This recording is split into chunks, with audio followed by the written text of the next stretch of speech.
Read the passage and answer the question that follow. इस passage को आपने पढ़ना है और इसके जो है क्वेश्चन करने हैं, ठीक है। Back home at 2:30 Bipin Babu lay down in bed and tried to gather his wits together.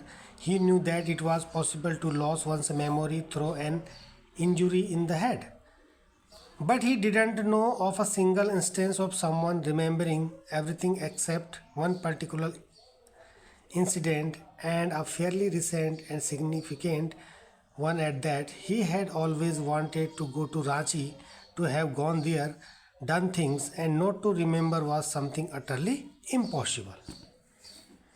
तो बैक होम एट 2:30 यानी 2-2:30 बजे घर वापस आकर Bipin Babu lay down in bed, Bipin Babu bed पर लेट गए।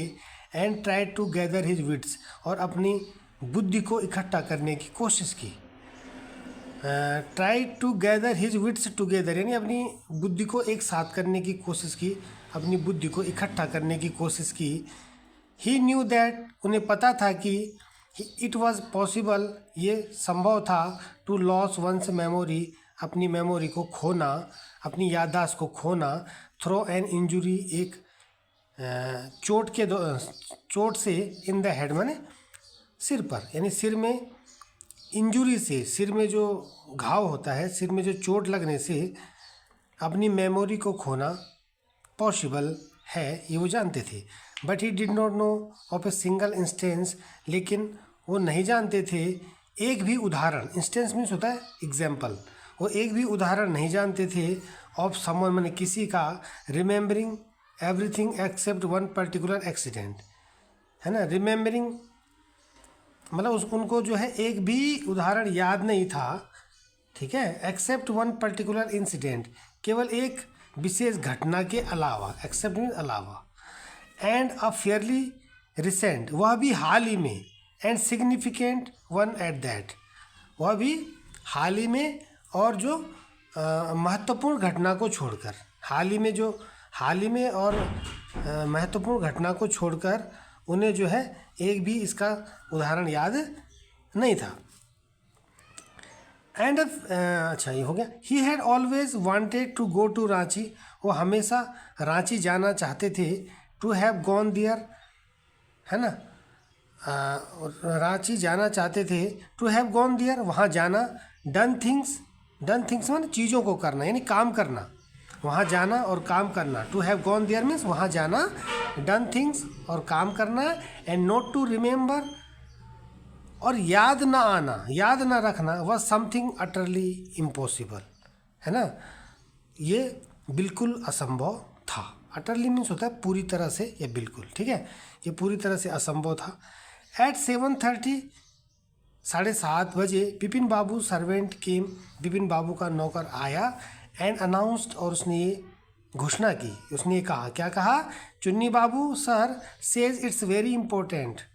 चुन्नी बाबू सर, सेज मन कहते हैं, इट्स वेरी इंपॉर्टेंट, कहते हैं कि ये बहुत इम्पोर्टेंट है, बहुत महत्वपूर्ण है। बिपिन बाबू न्यू दैट चुन्नी हैड कम फॉर, और बिपिन बाबू जानते थे, उनको पता था कि व्हाट चुन्नी हैड कम फॉर, कि चुन्नी किसके लिए आया था, किस लिए आया था, है ना। Chunnilal had been at school with him, Chunnilal जो है उनके साथ स्कूल गया था, उनके साथ स्कूल जाता था, ठीक है।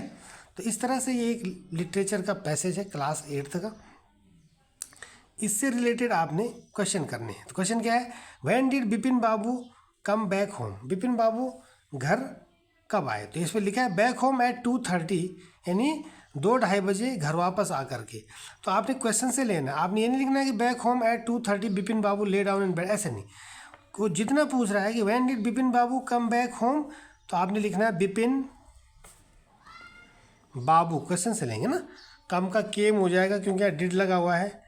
बिपिन बाबू केम बैक होम, बिपिन बाबू केम बैक होम, बिपिन बाबू जो है घर आए, कब आए, एट 2:30, एट 2:30 बस, ठीक है।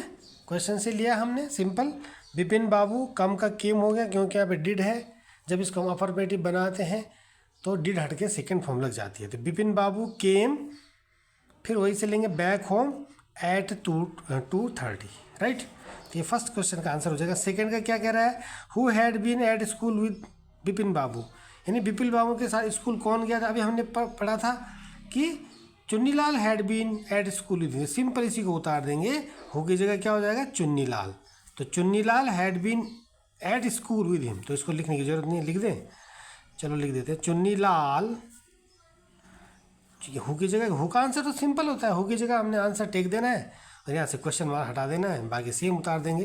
तो Chunnilal had been at school with Bipin Babu, right, question mark हटा देंगे इस तरह से। Third question is what is the second form of try. Try का सेकेंड फॉर्म क्या है, तो ट्राई का सेकेंड फॉर्म क्या है, ट्राई, ट्राइड, ट्राइड होता है, इसमें आप मिल भी जाएगा आपको। Bipin Babu lay down in bed and try to gather his wits together, तो ट्राई क्या होगा, ट्राइड हो जाएगा, क्या हो जाएगा ट्राइड। इसकी फॉर्म क्या होती है, ट्राई, ट्राइड, ट्राइड, ठीक है। सेकेंड फॉर्म भी वही होती है, थर्ड फॉर्म भी वही होती है। जिन वर्ब्स की सेकेंड और थर्ड फॉर्म सेम होती है, ठीक है, उनको हम बोलते हैं इर्रेगुलर वर्ब। क्या बोलते हैं, इरेगुलर वर्ब कहते हैं, ठीक है। और जिनकी तीनों फॉर्म अलग अलग होते हैं, जैसे गो वेंट गॉन, तीनों अलग अलग हैं, तो ये होते हैं रेगुलर फॉर्म, रेगुलर वर्ब होती है, ठीक है। तो चलिए ट्राई की सेकंड फॉर्म हो जाएगा ट्राइड।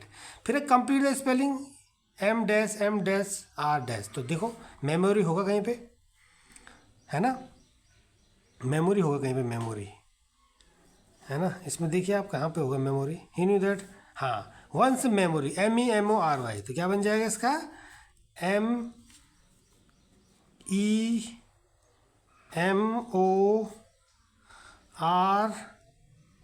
इस तरह से मेमोरी, ठीक है। ये मेमोरी यहाँ पे लिखा भी है। चलिए आगे क्या है, write the opposite word of possible. Possible का अपोजिट क्या होता है, इम्पॉसिबल, है ना ये। And not to remember was something utterly impossible, तो पॉसिबल का हो जाएगा क्या, इम्पॉसिबल, इम्पॉसिबल हो जाएगा, ठीक है। तो इस तरह से ये पैसेज हमने कर दिया है। कुछ नहीं होता है इसमें, इसमें बोनस मार्क्स मिलते हैं, सिंपल होते हैं अनसीन पैसेज और सीन पैसेज, टेक्स्ट पैसेज जो होते हैं, ठीक है। अगर आपने पढ़ा भी नहीं है तो आप फिर भी इसमें कर सकते हैं। चलिए इसको कर लेंगे आप लोग, ठीक है। Thank you.